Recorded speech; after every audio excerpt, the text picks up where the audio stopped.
What is up, everybody? This is Austin, and we've got a very special episode of Simply Nerdy for you today. I'm here with Anthony to rank the entire discography of the one and only SPOCK'S Beard, one of my all-time favorite prog bands. I don't know if you could say the same, Anthony, or not yet. Well, I guess we'll have to find out. My exposure to prog is still relatively new, and entirely through Austin's influence. But so far, they're up there. Awesome. I'd probably put them just after Haken. So hey, that's great. Anyway, let's get into it. So for those of you who are unfamiliar with SPOCK'S Beard, it is a band that was started by the Morse brothers, Neil and Al, around the 1990s. And they're actually currently working on their next album. So they do have some longevity to them. And throughout the many years of works that they've done, they've also undergone a lot of changes in terms of the lead singers, the drummers. And so, yeah, we'll get into the different people who have been in the band. But Neil, he kind of started it with a very low budget. The very first album that they did was The Light, the debut album that he mixed himself. Very low budget work. Nonetheless, it is close to my heart. They have the opening title track, an 8-part epic with silly references to chaotic mystical figures like the Catfish Man and Senior Velasco, who drinks his milk with Tabasco. Just kind of really resonates with this surreal, almost dreamlike narrative in the song. And I really love it.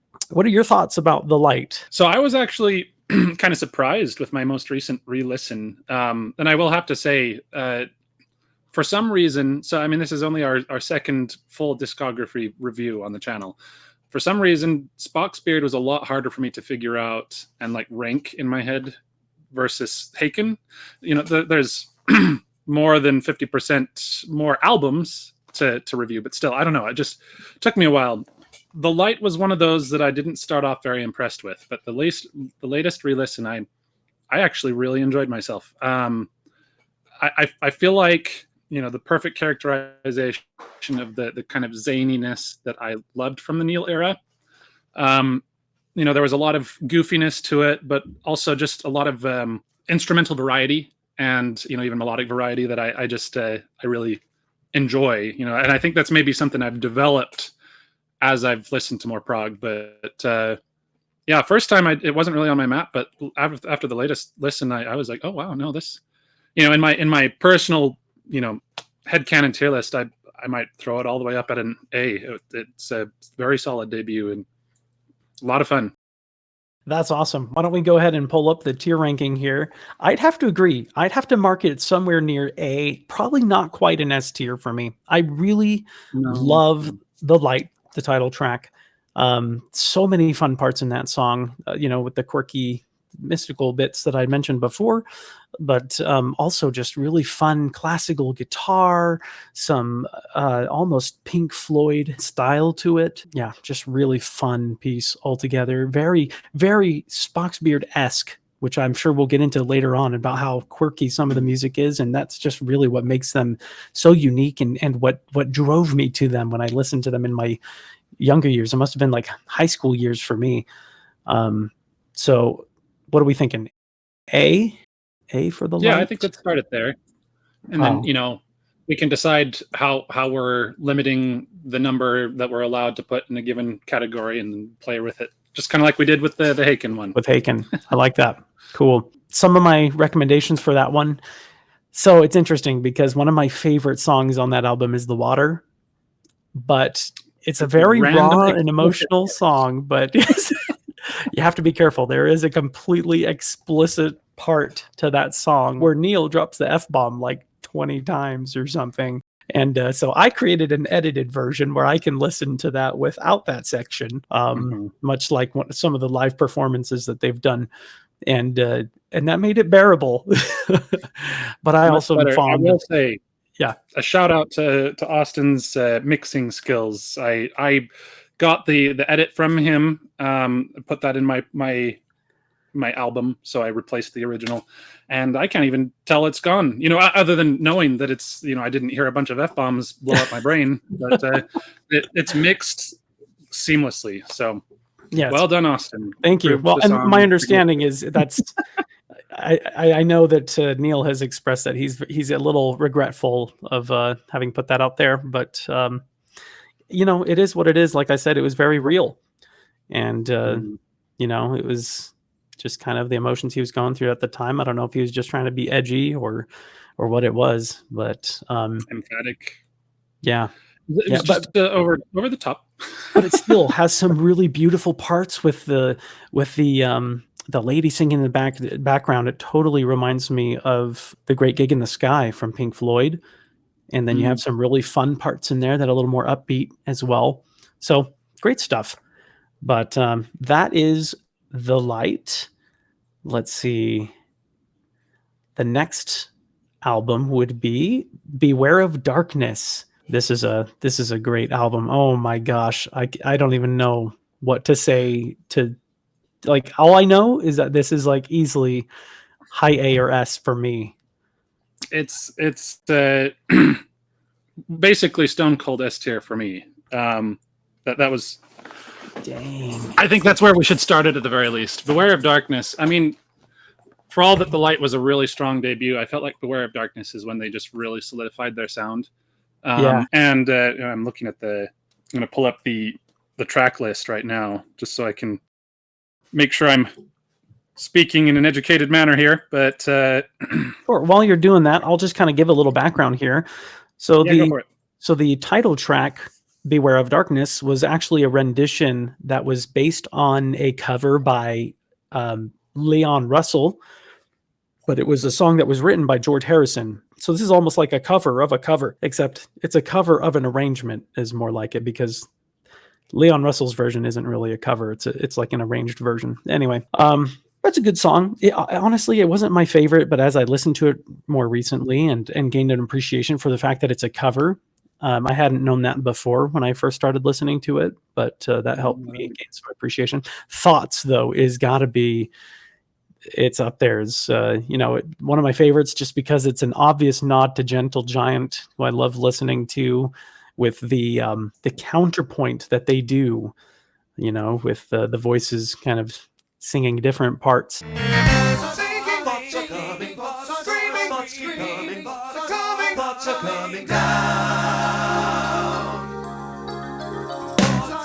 It kind of makes me think of Harry Potter Puppet Pals. That's supposed to be a positive comparison there. But this is way better than Harry Potter Puppet Pals. I mean, the first thing that goes through my mind when you list that is bother. Okay. Yeah. Sorry, carry on. But I've always admired Neil. Actually, watching him perform this live, he does this like layered vocal bit where a looping demonstration where he does this, with just his voice, and he'll record the first part singing and then layer on top of that, and it's really cool. Other than that, one of the key takeaways from this album for me is The Doorway. That is it is just top tier song. Like, if there were like somewhere between 5 to 10 songs that I would recommend from all of these albums of Spock's Beard, Doorway's got to fall within those top 10 songs. Mm-hmm. Like, from all of his works, maybe even top 5. For me, it might be number 1. I don't know. I can't really quantify or qualify why, at least not with the same skill of musical theory and detail that Austin is bringing to the table here. But I don't know. I mean, this is how I'd sum up my experience with, I think, just Beware of Darkness in general, but also The Doorway specifically. Is there's, first of all, there's not a single song that I dislike on that album. In my most recent re-listen, every song I was like, oh, I love this one too. Oh, I love this one too. And then I get through the whole album like, oh, that was all of the songs. But The Doorway in particular is a song where every time it comes on, I'm compelled to listen to it. Like, I have a lot of favorite songs from a lot of different bands or movies or video games or what have you, but I don't necessarily always listen to them when they come on. Sometimes I'm like, I'm not in the mood. The Doorway that comes on, I listen to the whole thing. I don't know what it is. It's so epic. I mean, it's got a really cool piano intro, and then it goes into more harder rock sound, into this reprise almost like when you're watching the credits of a movie and they like play a bit of the song, which Neil's done that a couple times. He does that in Snow as well, towards the very end of the Made Alive Again. That's what it is, the reprise. So also Waste Away, Chautauqua, these are all amazing songs. I really like Waste Away. Oh, Waste Away. It was so good. So good. I'd say probably my top three, and well, if I were to try to put an order to them, I'd probably say it would go The Doorway, Thoughts, and Waste Away. And I feel like I remember also really liking Time Has Come. Although if I start saying that, then I'm just going to say the same thing about all of the tracks. But that's why it's an S tier album. It's just so good. Every song here is so good. Time Has Come is an awesome epic. Just very well done. Probably not my favorite of the band. I think there's two others that I'm thinking of off the top of my head that I would classify as some of the best epics that SPOCK'S Beard has done. But I think that's enough said about Beware of Darkness. On to the next. So the next one is Kindness of Strangers. I'm just looking through the track list right now. If I had to pick one or two songs to listen to from this album, it would be June or The Good Don't Last. I think June is another one of the ones that, just from their entire discography, that if it comes on, I listen to the whole thing. Oh yeah. I'm gonna have to try and figure out if I can put to words what the common elements are in the songs that check that box for me. Right now, I haven't figured that out quite, but it just if I were to try and put, I guess, an explanation to it right now, I would say it's songs that seem to expand your mind, like you think on a higher level. I don't know. It's not just talking about everyday things. It kind of makes you think about I don't know, like the nature of eternity. I don't know if I'm making any sense, but it just kind of expands my mind. The Doorway and June check those boxes for me, and the musicality. I mean, again, I'm probably not using terms right at all. So no, musically, it's phenomenal. Like, I love the breakdown that they do right when the bass comes in, and then they just like continue singing the chorus with beautiful harmonies. That's just sublime. One of my favorites ever. Like, that was one of the ones that I had to learn on acoustic guitar just because it was so good. And I'm terrible at it, but I love it. I love it. It's just one of the band's most beloved ballads. It's got a really simple acoustic arrangement. So if you're into acoustic music, whoever's listening to this, that would definitely resonate with you. Just like Wind at My Back from Snow. That's kind of that ballad style that can be just really powerful, really musically or melodically sweet to hear. Also, just wanted to give a quick shout out to Strange World, which I feel like is a really interesting social commentary that I think applies well to today. Some of the words that they talk about, living in a strange world in these strange times. Some of the lyrics there are very quirky, very typical SPOCK'S Beard quirkiness. Where would you rank this one?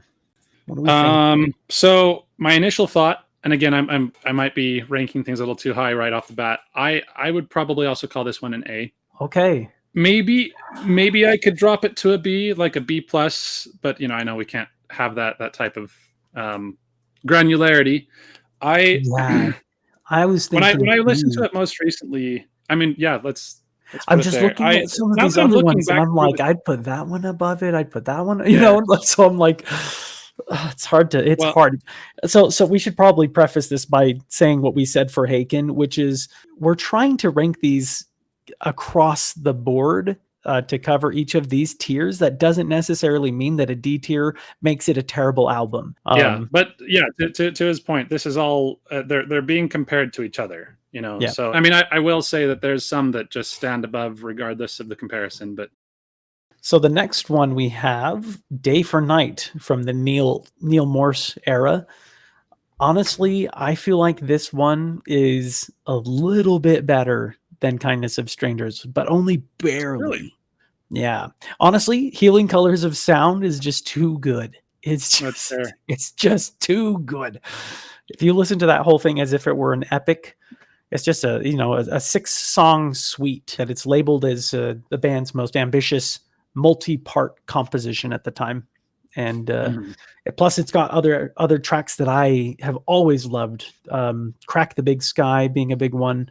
Distance to the Sun, Gibberish, the title track, which sounds like something straight off the V album, or 5, however you want to say it. And then Gibberish has more of that amazing counterpoint from that style from Thoughts. That's just a lot of fun. Really awesome, vocal abilities from the band as a whole there. For some reason, I'm really struggling to remember the musical details of these songs, because looking through this list now that we've kind of stepped away from my most recent listen. I mean, I remember thinking, okay, Kindness of Strangers I'd probably call an A.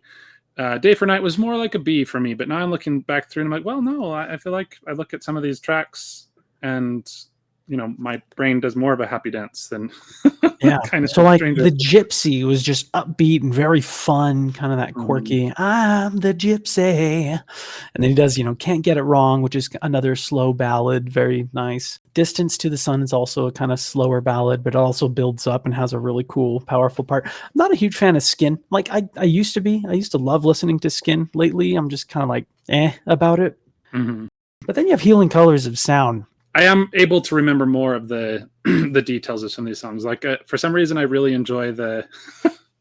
It's very quirky, but in Mommy Comes Back, when he's like, "She never will forget me now." I don't know why. That's fun. Yeah, it's kind of that classic Neil Morris quirkiness. Now, yeah. And then also Gibberish. I wanted to say that has awesome counterpoint. That was the one that has the all that is shall be in the world what is shall be. In the world all that is shall be. In the world that is shall be. In the world all that is shall be. Oh, I do really like that one. Does the counterpoint. Yeah, so fun. So for me, I would rank that as an A or a B, but above Kindness of Strangers. That's just me. Yeah, no, I'm fine popping it into an A. Well, we might have to readjust, but we'll see. Yeah. For now, I think we'll keep it there. I think there's probably going to be plenty of that. Yeah. Readjusting. Yep, for sure. Next on the list, we have V, aka 5, Roman numeral 5, since that was the 5th album that they released from the Neil era. Top song from this one, At the End of the Day. Hands down, that's the best song on that album for me. Great Nothing comes next, and that one's Thoughts 2, probably in that order actually. Thoughts 2, then Great Nothing, and then Goodbye to Yesterday, All on a Sunday.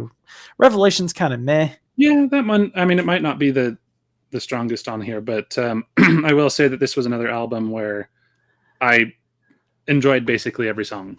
So for me, this is another one I would definitely put at S tier. At the End of the Day is one of those songs that also checks the box of, oh, it's playing, I'm listening, I also really enjoy Thoughts Part 2. Yes. Basically, any of the Thoughts songs just check my boxes real good. Yeah. So I don't remember which Thoughts is which right now. I'm trying to remember which one says then I think maybe not. What's the point? It might be Part 2. I think that's Thoughts 2. I'm pretty sure it's Neil. Here, let me see, actually. What is Neil? Both the Thoughts 1 and Thoughts Part 2 are Neil. Okay, it's Thoughts Part 2. Yeah, that's the Thoughts 2 is maybe not. It's just so funny. I love it. Yeah, no, it's one of my absolute favorites. Going back to End of the Day, though, it's one of the band's most iconic epics. I talked about what a perfect prog epic is in one of our discussions. I don't remember if it was one of our first music discussions on this channel or if it was the Haken review, but there, I would say At the End of the Day is like the epitome of a perfect prog epic.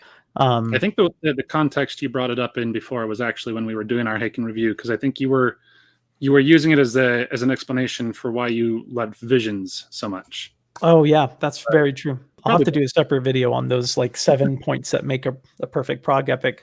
But it's phenomenal. It's just, it has some cool horn parts in there, like a French horn. It's got beautiful chorus and multi-choruses, I think. And then, I wanted to point out something about The Great Nothing before we move on. I recently watched In the Making of V, which is a DVD, and there's this great moment where Neil just breaks down and he gets really emotional while singing the From the Ashes line from The Great Nothing, but it was just he was just in tears and just breaks down crying and talking about this is his life. He felt like he had risen from the ashes and he came from the great nothing into this ball of success that's we've talked about from the Late Bloomer review that we did. It was a hard process. It was an uphill battle for him, and I really appreciate that. And knowing that, going into that song with that in context, really meant a lot more. So anyway, you'll have to look that up. Yeah, for sure. At the end of the day, I have to say S tier. Yeah, at the end of the day, it is an S tier for me as well. It's up there. Okay, man. Before we jump to Snow, I just want to throw out my tops from V. Probably top Thoughts Part 2 and All on a Sunday, I think, are probably the ones that stick out in my mind the most. Yeah. I enjoy those a lot. All right. So Snow, this is one where I don't feel like we even need to do any review because this one's S tier, no question. Honestly, so let me just say this. Snow, for me, I mean, look at me. I'm wearing the shirt, guys. Snow, to me, is the most significant piece of progressive work in our day and age.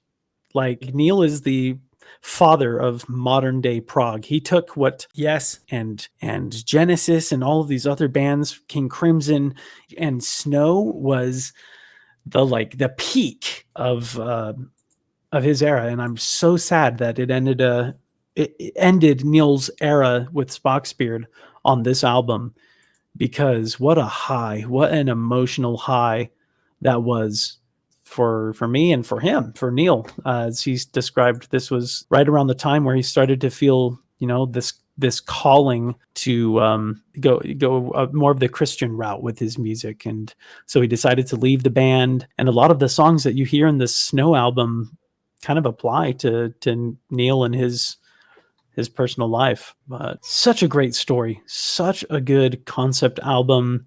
For those that want a quick synopsis, it's about this albino healer who has the ability to, when he touches people, he can see their problems and what's going on in their life, and he's able to take that pain away, in a sense. He ends up going through this bout of depression. Yeah, he ends up getting really depressed, and then his friends that he helped to heal, there was like a drug addict, prostitute, the homeless person. They come back and they take him to a Spock's Beard concert, and that ends up helping Snow in the end. So it's like all these friends, the power of friendship, right? It's all these friends that he's been able to create through his journey are able to help him in return. So beautiful story. But what's interesting, Anthony, as I've listened to this throughout the years, but the reason I feel like it's such an S tier is because of the first disc on the album for me. I think I could probably agree with that. I think I've always had kind of a problem with the stories where they feel the need to show some sort of fall due to pride, and maybe that's just I'm trying to be too avoidant of the hard parts of life, and maybe I need to learn to appreciate that more. But I do agree that, at least musically speaking, the first disc is a lot more uplifting. And there's definitely a lot of songs on the second disc where it kind of delves a lot more into his depression. Like, let's see, 4th of July. I actually like that song pretty well. I think it's kind of fun. Oh, yeah. It's a tradition for me every 4th of July now. It is. Yeah. Proper. Yeah. I'm the Guy and Reflection. Carrie, I like, but mostly for the Neil's vocal. Oh, his vocals are really Nick's. good. Yeah, Nick DiVirgilio. Yeah, Nick does his sweet angelic high voice. He kills it. Oh my gosh. Absolutely. It just completely pure notes. Yeah, he did a really good job. That and Looking for Answers that he also wrote and performed. Looking for Answers. That was I really also like Nick. That one too. Yeah. Okay, but all this vanity, though, for me, all this vanity is really good. That's the one where they bring in the leitmotif from the overture. And they do that on the synthesizer this time. But anyway, yeah, it was So amazing, so good. Starting to think maybe I'm talking you out of not liking the second disc as much here. There are some good parts, but the thing is, I could listen to the first disc for like front to back. Yeah, just start to finish easily. Second disc, I'm kind of like, I wouldn't mind skipping one or two songs, you know. Or a few more. But however, I do want to also say, so I attended the live concert, the Morse Fest in 2016, where they performed the Snow album in its entirety live for the very first time. This album was released in 2001 or 2, right? Oh, sorry. I was talking about the live. Let me see. Yeah, 2001 or 2 was Snow, and then Neil left the band, but in 2016 he got everybody past and present that has been in SPOCK'S Beard, and they performed the album in its entirety. And there were so many highlights from this concert. Let me tell you guys, Nick absolutely nailed some of these songs that Neil originally sings in. So Nick DiVirgilio, the drummer, comes down and sings Welcome to New York City. He also had a solo section in Solitary Soul, which is just pierces you into the very soul, into your solitary soul. He just blew me away. You know, there's a few other songs. I mean, Devil's Got My Throat. You had Ted Leonard, who's the current SPOCK'S Beard lead vocalist, and he did phenomenal with that as well. So, and Jimmy Keegan took over the drums when Nick was singing.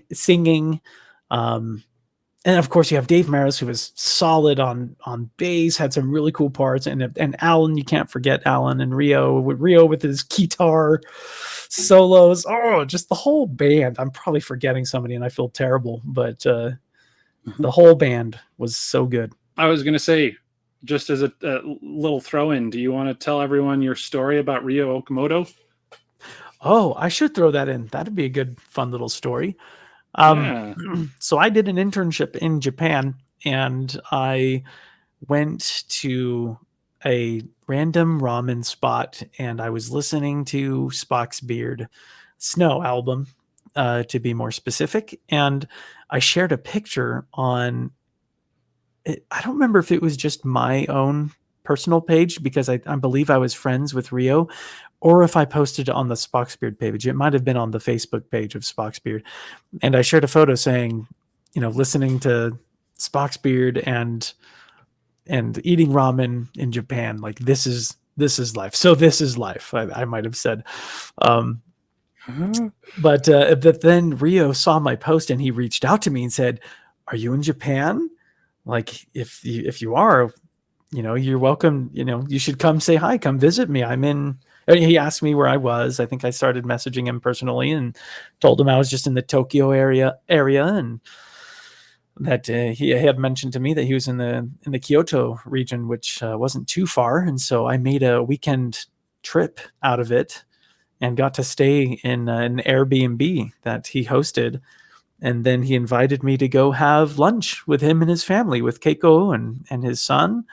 This was before they had their most recent newborn, which, congratulations to the Okamoto family if you're watching this. I know Sonny's super awesome if you were. Yeah, that'd be super awesome. I know he's already like 3 or so now, but that's still so cool, and I'm so happy for their family. They look so cute together. But that was, let me tell you, that was one of the highlights of my Japan trip, was just going and eating okonomiyaki and just getting to know his family a little more personally, and hanging out with him after I had already met him and Neil and the rest of the band at the VIP part of the Morse Fest concert, which is just a dream come true. All of those things. So very special. So hold on, reversed mirroring here. This guy is a super fan, you know, as you can see.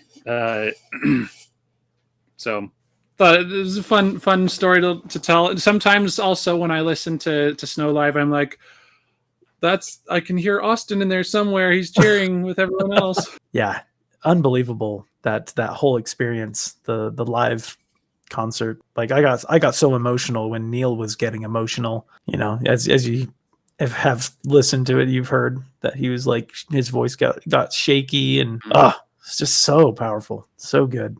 But one anyway. of the reasons why I like the live version better. You know, that's something that doesn't come through in the studio, and it adds a lot. Well, and there's a lot of, to give people context too, there was a lot of emotions, you know, during the making of Snow. So if you go back and watch the DVD, the making of Snow, he gets really emotional there too, because of how hard it was for him to leave the band and go on this journey to, you know, to follow God and what he wanted for Neil. So it's very much understandably an emotional roller coaster. Probably part of the reason why it's such a good album. So yeah, I would definitely agree. The first disc I feel like definitely has the best flow. They're all, especially Wind at My Back might be my number one. Yeah. Just a very inspiring song. Open Wide the Floodgates for me. Open Wide the Floodgates. Yep, that's another really big one. Yeah, it's probably an exercise in futility for me to try and go through each one, because I'm just going to spend too much time on each. This was an album where once I kind of got a better sense of the story they were telling, and I kind of figured out how, you know, each of the themes that they were singing about that, you know, originally felt a little bit random. Once I saw how they all fit together, it you know, made a really good combination of a powerful message with, you know, beautiful music.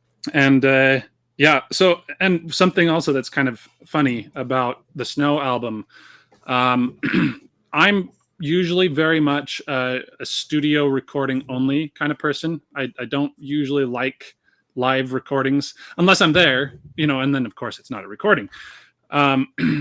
I get bothered by how many people are screaming their heads off while I'm trying to hear the music, you know, kind of thing. But this is a rare exception. I actually prefer the live version over the studio when it comes to Snow. And there's a number of reasons for it. For one, you know, this is maybe a just a personal problem, I guess you could say. I struggle understanding and hearing the lyrics in the studio version, but I don't have that problem with the live recording. I don't know what it is. If they just, I feel like maybe they brought it forward a little bit more. There was a bit more clarity. There's a couple parts. There's one part actually that really stood out a lot more in the live version that I did not catch on my listen through of the studio. What is it? It's in second disc. It's when Snow is kind of finally recovering, and it's like doing the part when he's like doing the breathing. Yeah. Like when I listened to the studio version, I completely missed that. I don't know if it was, you know, if I was distracted or, you know, some combination of that and maybe the mixing. But in this one, it is brought very, very front and center, and you can hear very clearly what he's doing. And that part just smacked very differently for me. And, you know, it was a really powerful moment. So yeah, I don't know. I usually do not like live recordings, but this one really, you know, it was like a really good balance. There was a lot, you got a better sense of the energy of the band. You could tell that they were really into it. They were really excited. And also I have to say that the audience was very respectable in the recording. You know, most live albums, I swear, it's, you know, the song is mostly fans screaming, and you catch a few things behind their drowning out of the music. But in Snow Live, they did a really good job of shutting up. Yeah, but props where props is due. Like the mixing on the live version of Snow was so good. In a very rare twist, I definitely, you know, that it gets my recommendation. I enjoyed the studio version, but I like the live better. And like I said, no question, that's an S tier, goes straight at the top. It belongs there. Like I said, it's the most important work, the most significant piece that has probably inspired so many progressive rock bands to this day. So I think considering how many more songs they put in there and how few of them are ones that I'm like, I can pass over it.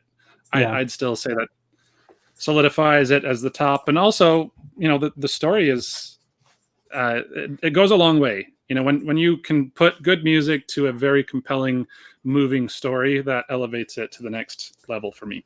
There was something interesting that you said on we were walking and talking about Spock's Beard and some of the albums. I think we got to Snow and we were talking about you had mentioned something about how the second disc didn't make the album feel too long, but I remember hearing complaints from people saying that the second album felt like it was just like Neil really felt the need to just add more content because he had one or two more songs but couldn't fit it on a first disc, and so it felt almost like it was like bloat or filler on that second disc. I to some extent I might agree with that. I can totally see where they're coming from, but even if it is filler, it's very enjoyable. There's some parts of the disc too that I wouldn't want to be without. I think there's definitely songs in there that I would call filler, and but you know, not in a bad way. I mean, there are songs I could have done without, but they're not bad songs. You know, I'm the Guy, Freak Boy, I'm Dying, Freak Boy Part 2, Devil's Got My Throat reprise. Snow's Night Out is okay. Ladies and Gentlemen, Mr. Ryuko Mokomoto or whatever, you know, like that one's fun. It didn't need to be on there. So there's a couple songs I'd probably personally take out, but all in all, I think except the whole part of the story where they take Snow to a Spock's Beard concert. So that's fair. You can't take that out. Okay. Never mind. You can't not have Ryo Okumoto on the keyboards and then say, all right. I stand corrected. Good call. Okay. Well, that is the Neil Morse era.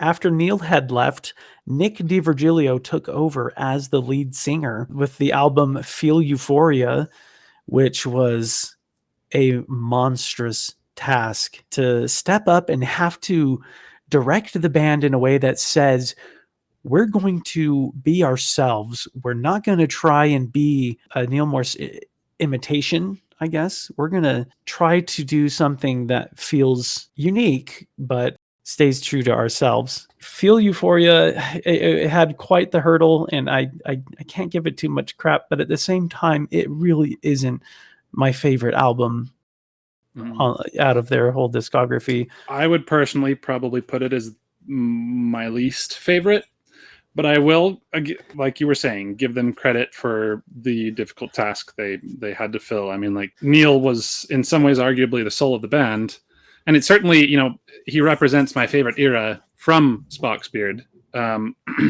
So yeah, like you said, I think it was brave of them to try to make their own identity, and it wasn't a terrible album. It was just also, for me, there was a lot of whiplash to kind of some of the stylistic changes.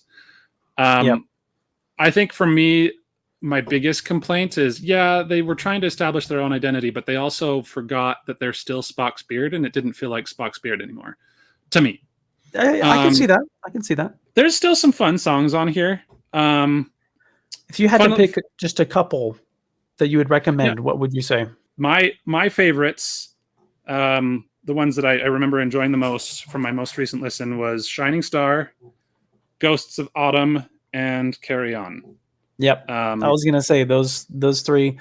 For me, I also really like Onomatopoeia. I had to listen to that one a few times when I first listened to the album, and I gained a little more appreciation for it, but also East of Eden, West of Memphis. I know you've mentioned the whole thing with the end where they do the reverse sound, which they could have done without. But I like the song. I think it's catchy and it's pretty fun. Mm-hmm. But yeah, Shining Star is a beautiful ballad.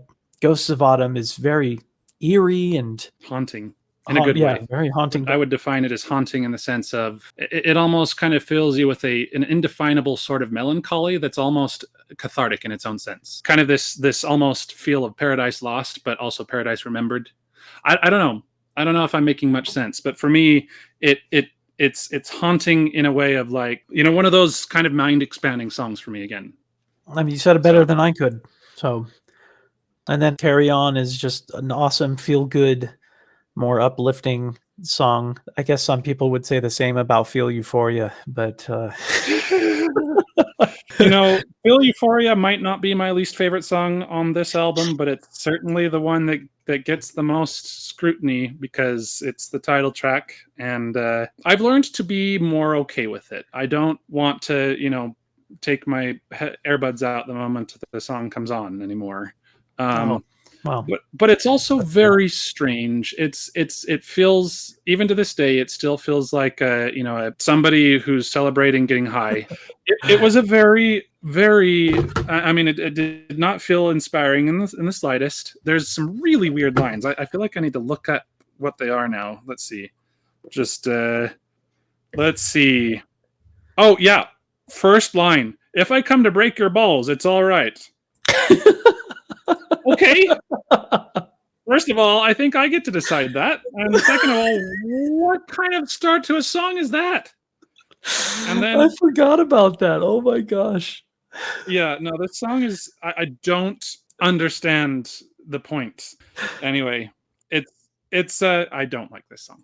Yeah. There's some there's some elements, mostly the instrumentals that can be enjoyable enough. But I feel like another thing that I really complained about, that I really didn't like about this song is I felt like it was one of those songs most emblematic of them trying to differentiate the identity in a way that like I say, I think it was misguided because they were trying to divorce themselves from Neil, and what they really did is divorce themselves from their band's core identity. And this song just felt like it was the most edgy representation of that attempt to differentiate, and it did not feel like Spock's Beard at all. Like, I mean, honestly, I feel like if you were to take, something like The Doorway and play it to someone who's not familiar with Spock's Beard and then play this song, they would probably be like, is this the same band? Yeah, I don't know. right. And just kind of going through like the whole sequence about a guy named Sid, completely forgettable. I don't care for basically any of those songs. In my most recent re-listen, I tried to make sense of the narrative, and I don't feel like it actually went anywhere. My understanding was that, Sid is a person that nobody likes. And then he talks about how, they don't know his story and they shouldn't judge him. And then he has a random boys choir at the end. Anyway, yep, you can see I'm very, very critical of this album. I think it was a very misguided, missed direction. But there's still some good things about it, and it's not the worst in the world. But I would throw that straight to D, personally. Okay. Yeah, I can get behind that. Looking at some of these other ones we have left, I'm like, you know what? It's probably doesn't make it the worst album I've ever listened to. It's the worst Spock's Beard, easy. If you ask me. Well, I'm just for me, looking at some of the other albums. I know, yeah, it's. Let's just say that and Oblivion Particle go kind of, head to head on the bottom end of things. But cool. Well, that's Feel Euphoria for you. No Euphoria felt. No Euphoria felt whatsoever. Great. Well, the next one is also from the Nick DiVirgilio era, is Octane. I guess I would probably consider this one a concept album, at least the first 7 tracks, which are they form a complete piece of work called A Flash Before My Eyes that tells the story of a man involved in a car accident and relives his memories in the moments following the crash. I like a lot of these songs, Anthony. I know you've had mixed feelings about Octane, but I love the Ballet of the Impact. I Wouldn't Let It Go. Surfing Down the Avalanche is fun. She Is Everything is just a beautiful song. Of the Beauty of It All is another really good ballad. I don't remember The Planet's Hum very well. Watching the Tide's another cool ballad. And then As Long As We Ride finishes pretty strong. And then there's some bonus ones that I don't know that you've had a chance to listen to. Do you recall? Okay, I was going to say, do you recall Game Face and Broken Promised Land? Yeah. Okay, then you've heard all those. Those are good. Yeah. I like Game Face. That's such a fun jazzy piece. Yeah, and Surfing Down the Avalanche is just a fun romper. Just a fun it's just song, like heavy and anyway. This is an album where I had some growing pains. It was really hard for me to kind of nail down my thoughts on it. And I think I've come to a place where I enjoy it a lot more than I did early on. I think the thing that still holds it back for me is just that I think of all the albums in Spock's Beard's wider discography, Octane probably has the least sound variety. I feel like the songs in terms of like instrumentality, like tempo, progression, they feel really samey. That doesn't mean they're bad, but one of my favorite things about the Neil era is that the songs are so different, even in the midst of a given track. Just kind of doing a throwback to Haken. I think Haken, one of the reasons they're my favorite prog band is that almost every single one of their songs has that in common. Their songs are almost like a bunch of smaller songs put together in one nice flow. And so, every time my brain is starting to be like, all right, I'm kind of getting a little used to this. Well, then it switches. Yeah. It's a change that just kind of freshens it. So Octane, it feels stylistically very samey to me across the album, and that kind of holds it back. It's just kind of for me. But I have learned to enjoy the songs a lot more. I like the Ballet of the Impact. That's probably my top song. I also will say She Is Everything is a really pretty song. Very, very heartbreaking too. Kind of gives me the sense that he's talking about someone, who passed away, someone that was meaningful to him. And yeah, and I think if I remember correctly, NWC, isn't that just an instrumental? Uh-huh. I remember. Yeah. I remember thinking that one was pretty catchy. So all in all, I've definitely learned to like this one a lot better. And I think in terms of the technical skill on display, they do a really good job. It's not that I'm saying they don't play well. It just I guess I've come to expect intra-track variety that this album was very light on the ground with. You know what I mean? Yeah. But going from Feel Euphoria to Octane was a definite improvement. I felt like, despite some of my misgivings about Octane, it was a step in the right direction, and I could already appreciate it enough just for that. I was just going to say, I had to remind myself what NWC, because I remember being pretty fond of it, but I couldn't remember off the top of my head what the melody was or anything, and I just listened to it real quick, and I was like, oh, this one's really fun. It's got kind of like a video game sound to it in some parts, and some cool melodies there. So yeah, I think if I were to recommend any, Ballet of the Impact, Surfing Down the Avalanche, NWC, maybe As Long As We Ride, just for that cowbell. That's just for the bonus. They get the honorable mention, As Long As We Ride. We haven't ranked Octane yet. Where would you put Octane? Probably C? Kind of what I'm thinking. Yeah, maybe. Yeah, I think that's probably sensible. Okay. In my personal headcanon, I was thinking B, but I think in terms of our spread right now, C probably makes sense. Okay. I would definitely put it well under Kindness of Strangers. So either there or there for now. Okay. Next on the list, we have the Spock's Beard album, the self-titled album, which I really liked. I would go on runs and I'd listen to this album. I would listen to With Your Kiss. My wife and I just have this endearing way of referring to this song as the jungle song, because there's a section of With Your Kiss where it very much goes into this almost George of the Jungle, just very jungly sounds towards the very end with the drums, and it's very fun. With Your Kiss, I'd highly recommend that one. On a Perfect Day is also probably one of my top favorites in this album. Wherever You Stand is fun. I am pretty fond of that one.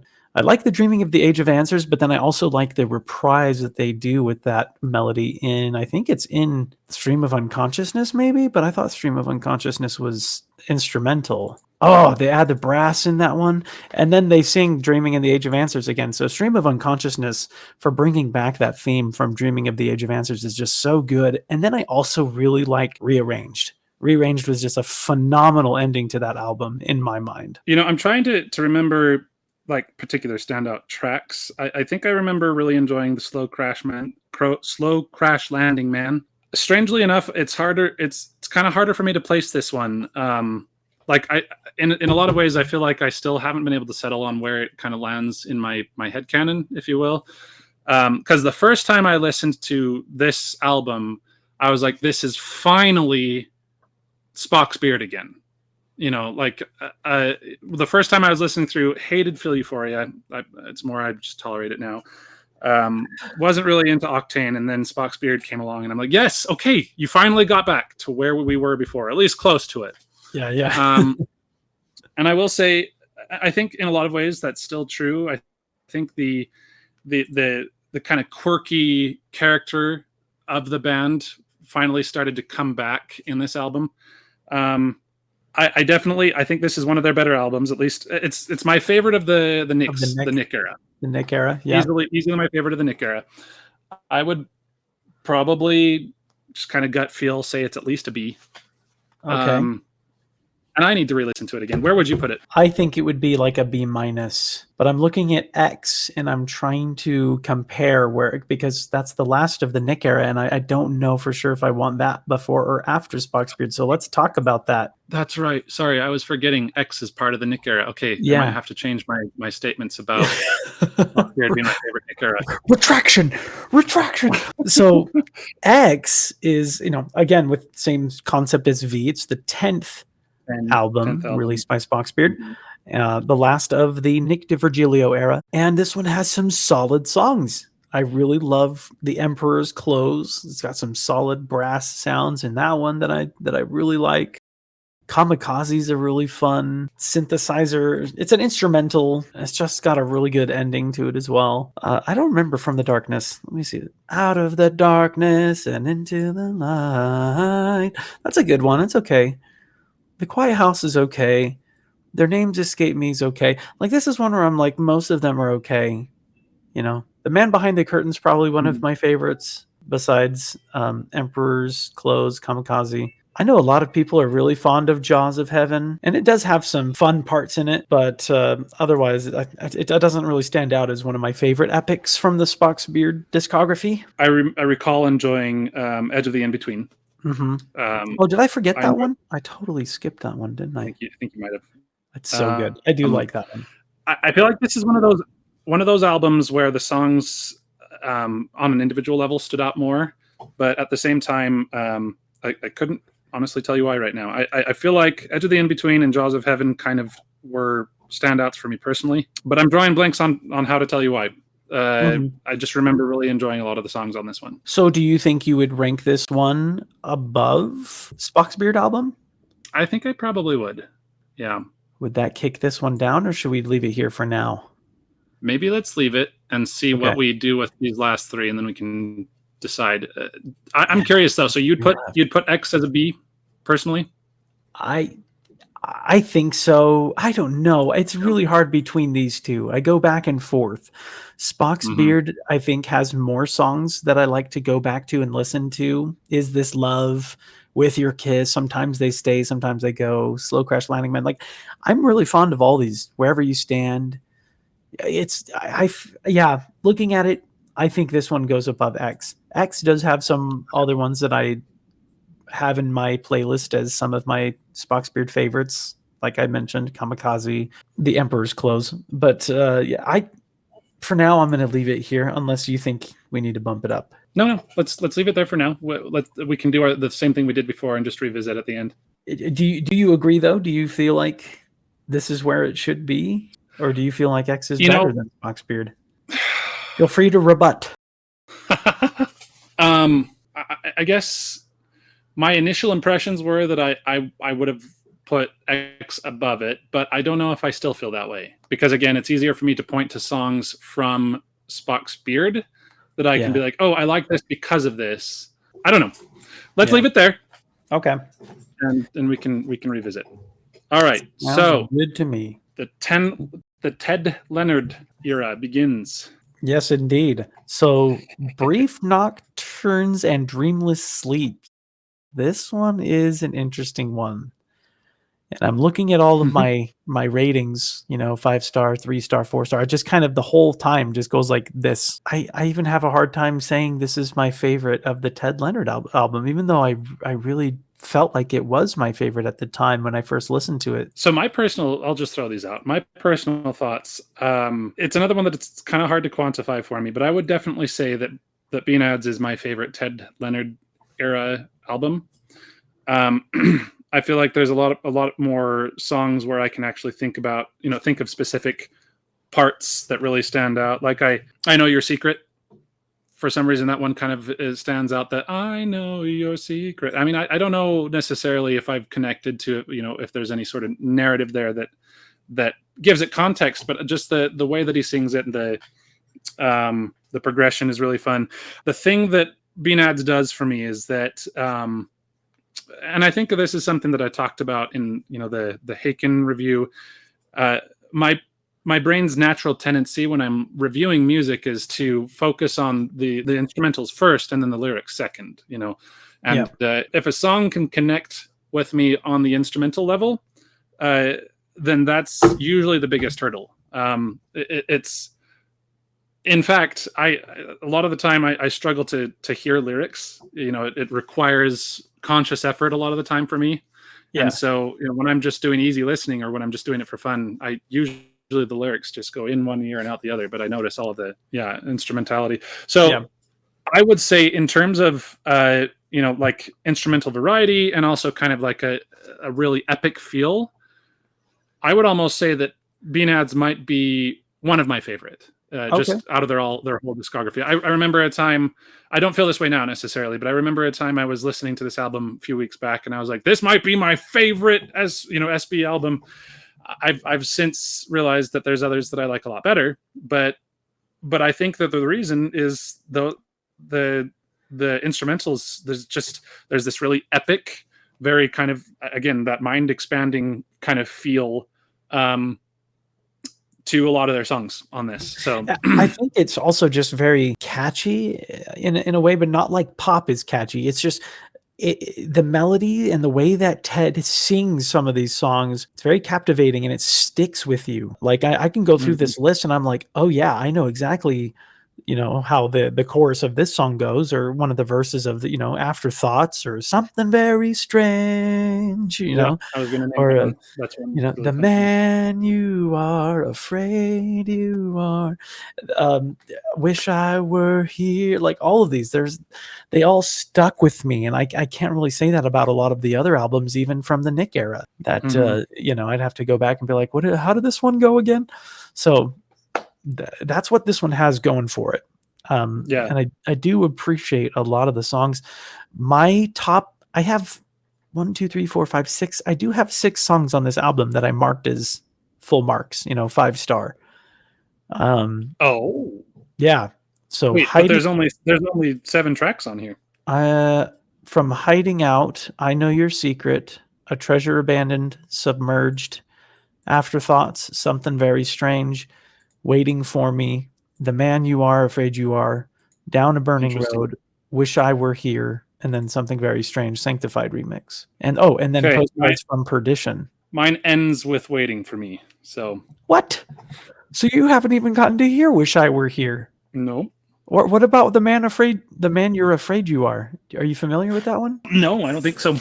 Well, you have some repenting to do. Well, I mean, it's more like Apple Music has some repenting. That's fair. We'll blame Apple Music. That's a good point, because they're missing the bonus songs. But Afterthoughts is great. Submerged is awesome. Hiding Out, it has a beautiful piano opening that I really enjoy. But if you had to recommend any to somebody that was new to Ted Leonard's era of Spock's Beard, what would you recommend from this album? Afterthoughts. Yeah. Yep. That's my favorite track. And that's why earlier when we were talking about Thoughts Part 1 and 2, that I mentioned one that was not sung by Neil, which is this one here. I feel like they did a really good job of capturing that same feel. It's a very fun song. I really enjoy it. So that, and then probably also Something Very Strange. Okay, awesome. Well, that's brief Nocturnes for you. Bean Ads. Let's rank this puppy. So it's probably an A for me. Oh, But wow. See, for me, I want to say because of all the meh songs for me, it's like a B or C. Maybe because you say it's an A and I teeter-totter between B and C, maybe we'll rank it as a high B. How does that sound? I can live with that. Which will knock this one down to C, I think. And I'm okay with that, even though I really love some of the songs from X. It's a sacrifice I'm willing to make. All right. Yeah, no, I can live with that. I mean, it definitely has to be an average between the two. And I think one thing we've established is that in terms of how we weight our reviews, I think instrumental carries a lot more weight for me than maybe for you. But anyway, still, I can live with high B. B plus. Okay. We'll call it a B. There you go. So next we have Oblivion Particle, the second Austin's of favorite. Oh, you know what, Anthony? I told you this. I re-listened to this album, and I dare say this is probably the most underrated SPOCK'S Beard album. And I'll tell you why. There's a few songs on here that I re-listened to, and I would almost want to rank this above both Noise Floor and Bean Ads. And I never felt that way before. I always felt like Oblivion Particle, the only thing it had going for it was Bennett Built a Time Machine. But re-listening to this, there's some awesome piano solos in a lot of these songs that I felt were very reminiscent of old school SPOCK'S Beard. If you go back and listen to Minion and The Center Line and To Be Free Again, these all have really good sections with piano solos. Hell's Not Enough, I think, had a really good intro riff with the synthesized flute sound, if you remember what I'm talking about. It's a ba-da-da-da-da, ba-da-da-da-da. Oh, yeah. No, I really like that. Ba-da-da-da-da. I really like that one. And the chorus in general of Hell's Not Enough. A Better Way to Fly, though, I did want to speak about this one because this one's the one that caught me off guard. A Better Way to Fly is such an odd song because I love it, but I don't love it too. Like, it is very proggy and has some great syncopation in the early mid section, and it has some great moments, but otherwise it really just had to grow on me. Like, it has the really eerie TikTok sound, like dun dun dun, and that gets stuck in my head and I just hate it. I hate it. But it also has some really good, like the polyphonic section where they're harmonizing, but with, individual melodies, like the not end, it's probably somewhere in the mid section where it says, "Earthbound born to the infinite light."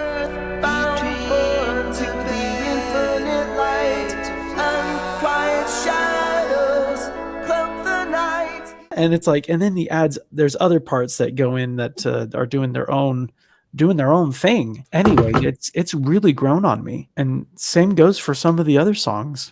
Well, I'm impressed to hear you say that, considering that I think, even just earlier in this recording, you were saying that this one vies for the bottom spot against Euphoria.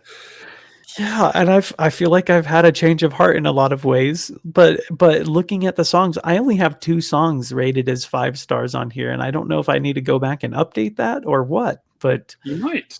I might need to, because the Center Line has amazing parts to that as well. You had mentioned the reference to the light that it does in there, which is just a direct quote pretty much, and I thought that was really cool. That's something that never crossed my mind, where he says something about holding it up to the light, right? To the light, yeah. No, this one was, and now you make me wonder, even just with your own recounting, if maybe this is in some ways slightly above Bean Ads. Maybe not instrumentally. I think Bean Ads, in terms of its, if I were to take the two and, if they were to make instrumental only versions of each of these albums, I'd probably gravitate toward Bean Ads more. But, in terms of the overall package, maybe I would have to reconsider if Oblivion Particle stands above it.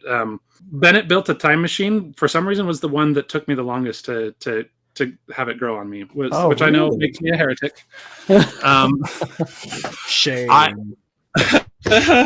That one, for some reason, just it took a long time to click. And I think one of the things that really helped is when I actually listened to it at a time when I could actually try and process the lyrics, and then all of a sudden the story made it a lot more meaningful. But it's one of my favorites now, so I've repented. Yeah.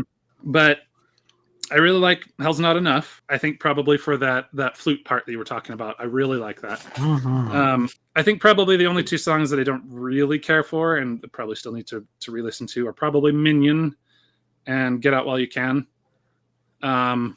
See, but I think Get Out While You Can is just like, that one is one of those songs where, like, again, gets stuck in my head, and that I think made it more familiar than a lot of other songs. I don't know. Sure, but I will say, kind of as a comparison to, you know, how you were saying A Better Way to Fly, you hate the part that gets stuck in your head.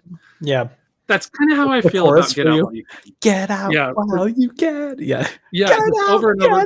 Get out. I'm just like, he sings that chorus like 15 times in the course of the song, and I'm like, still right, better than John Mayer's Say What You Need to Say. I'll just throw that out there. And I think that Minion has the same problem. I don't know. There's some fun like wordplay in there, but then they just overuse it. Like stronghold, neither strong nor held. Yeah, that's clever. It's clever wordplay, but then he sings it a billion times, and I don't know. And I think that's another one where it just repeats those themes really, really often, almost too much. Which maybe part of the problem is that it feels very anti-prog to me. Okay, compared to the type of thing I'm used to. Repetition in my brain, at least, is a thing of pop. That's a part of the reason I don't listen to a lot of pop. Yeah, or rap for that matter, which is like the epitome of just over repetitious garbage. Sorry, not sorry. What? No, definitely not sorry. What was the song we heard at the gym one time? Just the entire song was 2 words. Oh my gosh, the gas pedal. I'm sorry if you like that song, but it's flaming garbage. And I'm not going to apologize. It's just okay. Sorry, that's enough crapping on rap. No, well, I mean, we'll have to have a whole nother video where we it is. You put a C in front of rap, and suddenly it makes sense. Okay, for me, I recently started taking my earbuds to the gym. I didn't do that before because there's so many other people listening to earbuds that they kind of like crackle a lot and have connection issues. But I've realized, even in its worst moments, I still prefer it over crap. Yeah. I'm just sitting there like, I'm happy to be at the gym now. I'm like, I'm listening to SPOCK'S Beard instead of I would much rather listen to Feel Euphoria than anything that they would put on. Oh my gosh. I would listen if they played Feel Euphoria, I would be crying. I'd be like, this is not crap. It's beautiful. I actually feel Euphoria. I do feel Euphoria. I would listen to a guy named Sid endlessly before I had to listen to the garbage they play at the gym. Anyway, just thoughts of an opinionated music nerd. We'll have to create our own thoughts track, and it will be just all about crap. There you go. And the counterpoint will be us singing all of the repetitive lines from all the different songs. From all of the songs. Oh. Very, very off topic there, but yeah, I took a little bit of a tangent, but let's get back to the center line here, which, speaking of which, I think is one of my favorite songs. I know you mentioned Hell's Not Enough, I think, and Bennett. Was it Bennett that you said was one of your favorites? Yeah, it is now. Yeah, it is now. I learned to really like it. So I like the center line. Sorry. Yeah, center line. So those 3, I would say, if I had to recommend anything to anyone, go listen to those 3. To Be Free Again, it will grow on you, but I do like that one. There was one part that sounded almost cinematic, Anthony, towards the end of To Be Free Again. Mm-hmm. It was almost like Disney-esque. I don't know how to describe it. And then the synthesizer comes in, and then it goes to this really cool piano part, as I mentioned in the beginning, all the different piano solos in this album. But this one has a cool piano part with some jazzy embellishments. Honestly, the whole section towards the end, while it sounded epic, felt incongruous with the vibe of the rest of the song. So There are good parts of To Be Free Again that I love. And then there are other parts where I'm like, it doesn't really fit the mood. And then Disappears, kind of a forgetful one for me. I don't remember too much about that one. Maybe I liked it at one point. Maybe obviously it didn't stick as well with me. So you could say it disappeared from your mind. It disappeared from my list of priorities in terms of listening. So where are we going to throw this guy? Not I S would call it S. I maybe bottom A. Bottom of A, huh?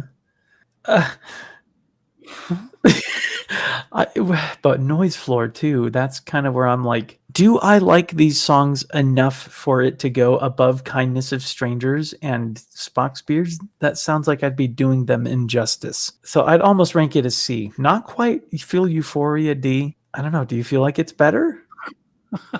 Well, I'm just wondering. I'm probably just not interpreting properly, but it seems I'm a little surprised after your praise that you'd put it at C. I know, and it's one of those most underrated albums, but I also feel like these ones are very much rated appropriately. Well, the S aren't changing, neither is the A. I personally would not put it as move Kindness of Strangers up to A and put this one in B. Because I feel like Kindness of Strangers might actually be better than BNADS. Could live with that. Could you? Are you going to be able to sleep at night? Dude, it's honestly because some of the songs, like The Good Don't Last, June, In the Mouth of Madness, Strange World, like I feel like all of those are better than even the top songs from BNADS. I don't know. Yeah. You don't have to agree. Everyone's entitled to their wrong opinion. Made that very clear with your own opinions, good sir. Oh yeah. Anthony's like, he's got this tier ranking all wrong. No. Honestly, no. I think I can. I think it would be personally. I feel like it's too low to put at C, but I think B makes sense to me. Okay, we'll keep it there then. This last one though, Noise Floor. When Noise Floor first came out, I was so stoked, and I did enjoy it. There's quite a few songs that I have as higher than meh, but not the best songs. And then there are other songs that are like 5-star that are ranked pretty high. Mm-hmm. Namely, So This Is Life. Just a beautiful ballad. I love that one. Have We All Gone Crazy Yet? It's just a social commentary that I feel like applies today. As I said with Strange World that Neil Morse did. Mm-hmm. It feels like the whole world's on fire these days. And, some of the lines that he says in this song, very much applicable. I do remember liking Box of Spiders. For some reason, I have that only listed as 4 stars. Bulletproof is probably my top favorite. I would highly recommend that to anyone listening to Noise Floor. That chorus, though, with the pound on the wall till the ghosts come out, like that imagery is just so good. So good. And I also really like Beginnings. I think it's very, I don't know how to describe it. It seems like something you'd hear in like a movie, but not. I feel like this one could be higher than Oblivion Particle and BNADS. Dang it. This is so hard, Anthony. But I'm curious what you think. What are some of your top rated songs here? Honestly, I'm struggling to name any. I don't know why. I don't feel like I was very impressed. Really? With my more recent listen. Just looking through the list, I can't name any that stand out because of things I remember about them. Other than perhaps Bulletproof.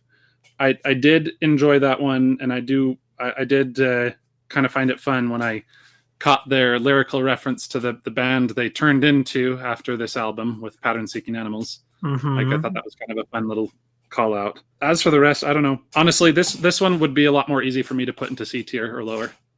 Okay. But preference for a given album can change even from day to day. Yeah. And I can't figure out, necessarily the reasons why. I mean, sometimes I'm in the mood for one thing or another.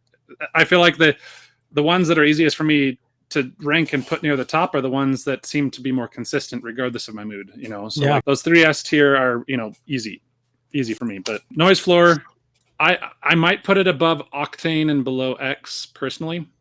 Okay.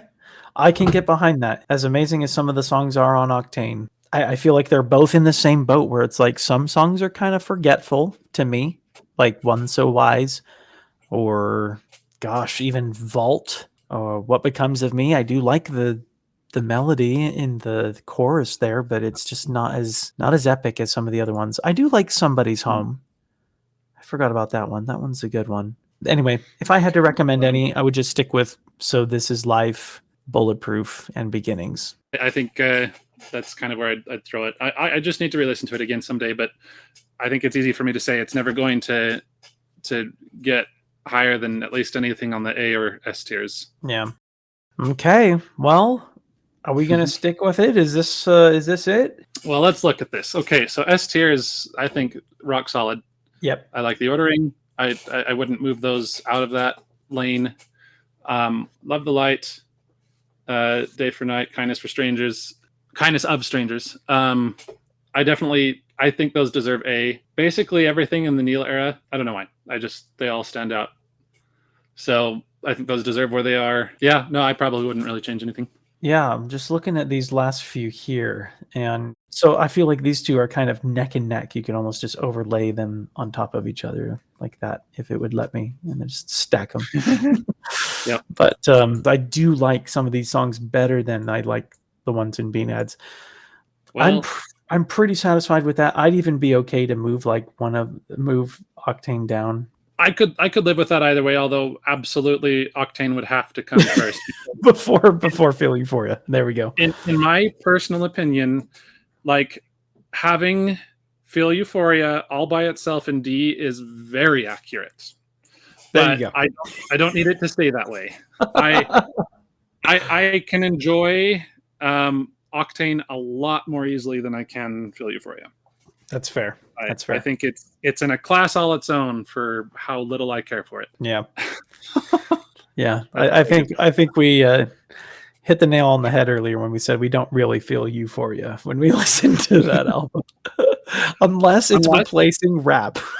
Unless it's replacing crap, I think you meant to say. Crap. That's what I meant to say. Crap. Oh, goodness. It goes without saying that the band has undergone so many changes that it is obviously hard, as you've seen here, to rank them. And clearly there's a preference for both me and you for the Neil Morse stuff, all of the Neil Morse music. And I don't know if for me that's more of a nostalgia or if I just prefer his style, but also a lot more variation in his music. And even within a single song, there was a song, one of the first songs that was a studio release from Spock's Beard, where all of the band members were present and sang, and that's Falling for Forever. That one by itself, I would list as one of the best epics of Spock's Beard and feel like that should be A tier just by itself. And that's from the first 20 years remastered album. It's got a lot of the songs that we mentioned, a lot of those top songs. So anybody that's being introduced to Spock's Beard, maybe just go pick up the first 20 years and listen to the remastered versions of these songs, and also the Falling for Forever epic. So Falling for Forever, it's only found in the first 20 years. It's like a unique song to that. Yes. Yep. Okay, I didn't know that, because it's also tacked on to the end of Snow Live. So they played it for the very first time live at this concert at the Morse Fest 2016 during the Snow Live concert. And so that was the first time anybody had ever heard it. And I think it was an encore that when they had performed it. That seems right, because it's right after they do Made Alive Again, Wind at My Back, the very end. And then right after that, they have two extras, June and Falling for Forever. So yeah, pretty sure encore stuff. I can't tell you how happy. Sorry, I just wanted to say I can't tell you how happy I was to hear June being played live with all of Spock's Beard. The perfect encore for me. But anyway, continue. Oh, fantastic song. I was just going to say I knew what June was from, and I was like, oh, this is so good. But I'm like, what the heck is Falling for Forever? That is not from any of their albums that I can find. And I'm like, is it a cover? Is it just some random cover? And so I kind of didn't really listen to it. So now that I know what it actually is, I guess I need to go back and listen. Yeah, see if you can find it on Apple Music, the first 20 Years album. If you can't, then maybe just find a version on YouTube and listen to the. It's not there, but like I said, it's in Snow Live. Yeah, that's fair. Which I have in my Apple Music. So I burned it. It's good. So. It's good stuff. Anyway, it saddens me that the Nick albums were rated so lowly, because I love Nick DiVirgilio's work, his singing, his drumming, everything, and I feel like maybe it's because of the hurdle that they had to do with having Neil, with Neil having left the band, that they had to do to adjust. And for many years, I just thought, I feel like Nick's era was always better than Ted's, but right now it's very much neck and neck. That surprises me. But Neil's the obvious leader. Top dog. He's the guy. Wait, that's a bad thing. What we learned in Snow. Yeah, that's right.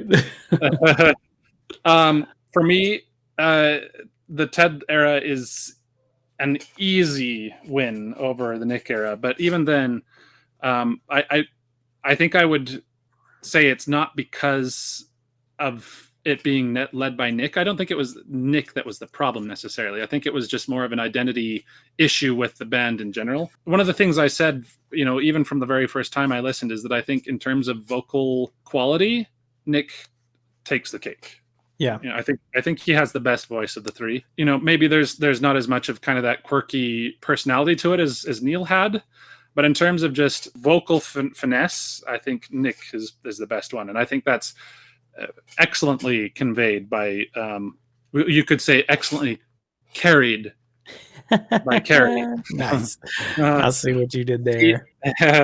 That song, like, when he hits those high notes, it's just stupid beautiful. That's his specialty, man. Nick, just that angelic voice that he's got is just so special. It's so awesome. Nick is my favorite vocalist. I just feel like the type of music they decided to make during his era was my least favorite by a mile. Yeah, and that's okay. We still enjoy it and we still listen to it. I still have a lot of those songs on my playlist that are some of my favorites. So yeah. And I wanted to also say, just to let anyone else know who may be familiar with Spock's Beard, but not some of the other works and projects that people have been working on. If you really like Neil Morse's work, I would say go check out Transatlantic. Go check out the Neil Morse Band. Go listen to Flying Colors. Neil has a lot of solo work as well. All of these things that are either that same vein of prog, but there's also some of his stuff that is Christian prog, if you're into the spiritual aspect of things. And then you have Nick DiVirgilio, who is a phenomenal, probably my favorite prog drummer, even over some of the other big names. You've got Neil Peart, you've got Mike Portnoy, but Nick DiVirgilio has played in bands like Genesis, and he's currently working with Big Big Train. And he's done some Big Big Train's another awesome prog band, which you should probably listen to. I'll have to recommend some to you, Anthony. Okay. Ryo Okamoto, he released a solo album called The Myth of Mostraphus, which was really awesome. That was just in the last year or two, I want to say. And it features Ted Leonard and Nick DiVirgilio and some other really big players in the prog field. Oh, you had mentioned Pattern Sinking Animals. If you are a fan of Spock's Beard, especially the more modern style of Spock's Beard, the Ted era, and even some of the Nick era, I would recommend going and listening to John Bogehold and Dave Maris, Jimmy Keegan, Ted Leonard. I believe that's the lineup that they have as far as instrumentalists and singers. So go check out Pattern Seeking Animals. And one thing I did want to clarify, something that you said at the very start that I wasn't sure I understood properly. Were you saying that Spock's Beard themselves is coming out with another album in the future? I believe so. I believe they are working on something right now. I think Rio has hinted at that, but I kind of took it as it seemed to me like Spock's Beard turned into Pattern Sinking Animals, because it's basically the exact same band members, very much a faithful continuation of the style of the Ted era, of Spock's Beard. Yeah. So and plus they just pick up right where it left off. So Noise Floor was released in 2018, and then their very first album from Pattern Seeking Animals was 2019, and then they just continue. I think they had one as recently as last year, maybe even this year. So I just kind of took it as, oh, Spock's Beard is gone and it's been replaced by Pattern Seeking Animals, and maybe that's not the worst thing in the world. But I think it's one of those things like La Friction, where you have Evan Frankfurt. It's kind of like his project where like he does La Friction, but he also has the Spiritual Machines project. I think Spock's Beard is still very much alive. It's just progressing slower because all of these musicians have so many projects that they're working on. Gotcha. The reason I say that I believe Spock's Beard is still a thing is because, number one, they just updated their website like a month ago. And they also introduced Mike Thorne as their drums and percussion player. So it's very possible that they are, in fact, working on another album and going to feature Mike Thorne as the drummer on the next album. So just keep your eyes peeled for that. Well, I mean, I'll take it. I just kind of figured, especially, like I said, after Pattern Seeking Animals picked up immediately where Spock's Beard left off, and we haven't seen anything from them for the past 6 years, I just kind of figured that was the death knell. So I won't be sad if they make more. Yeah. As long as they keep making good stuff. Anyway. That's exactly right. And as I was saying before, if you like Spock's Beard, you can still listen to these other projects and get that vibe. They just wouldn't have the Spock's Beard moniker. Wouldn't have that attached to it. So great. Well, I think that is it, guys. This is the Simply Nerdy official Spock's Beard tier list. Whether you agree, I was going to say you can tell us we're wrong. Tell us how many tears you'll shed over our wrongness. the tears over our tears list. Next on your list of homework, Anthony, is going to be some Neil Morris, his solo work.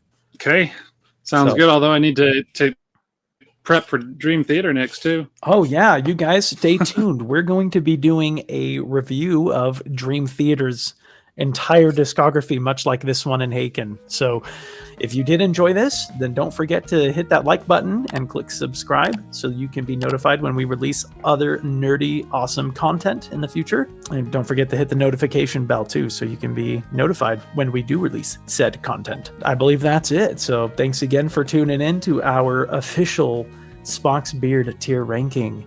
And until next time, keep it nerdy.